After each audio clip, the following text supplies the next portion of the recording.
Gueule Afrique Télévision, il est 15h à Goma. Mesdames et messieurs, bienvenue dans ce bulletin à la île.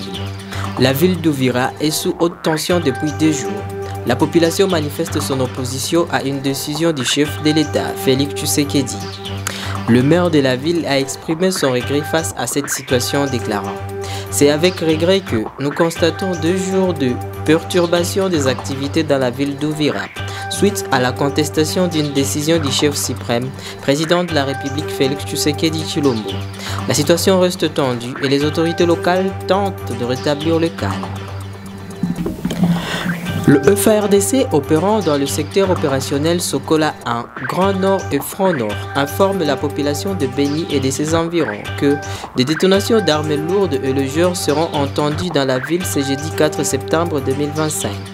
Selon le lieutenant Elongo Kiondoa Mark, porte-parole du secteur opérationnel Sokola 1, Grand Nord et Front Nord, il s'agit d'une manœuvre militaire dans le cadre du reconditionnement des unités des forces spéciales basées au centre d'entraînement militaire de Nyaleki. La population est invitée à ne pas paniquer et à vaquer paisiblement à ses occupations.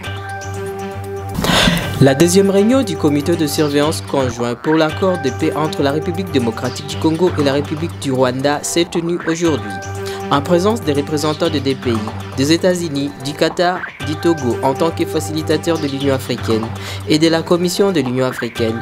Les membres ont reconnu la lenteur de la mise en œuvre de certains éléments de l'accord signé le 27 juin dernier. Malgré des rapports de violences persistants dans l'est de la RDC, les partis ont réaffirmé leur engagement à une mise en œuvre complète et rapide de l'accord, visant à promouvoir la paix, la stabilité et la prospérité dans la région du Grand Lac. Le comité a salué la fusion du secrétariat technique de la communauté de l'Afrique de l'Est, de la communauté de développement de l'Afrique australe et de l'Union africaine, soulignant le rôle crucial de l'Union africaine dans le suivi de l'accord. La RDC et le Rwanda ont également réitéré leur engagement à faciliter le retour des réfugiés, conformément aux accords de la réunion ministérielle tripartite du 8 août. Jean-Pierre Lacroix, secrétaire général adjoint des Nations Unies chargé des opérations de maintien de la paix, s'entretient aujourd'hui avec des représentants de l'opposition politique congolaise. Parmi les participants figurent Martin Fayulu, Jean-Marc Kabound, ainsi que des émissaires de Moïse Katumbi.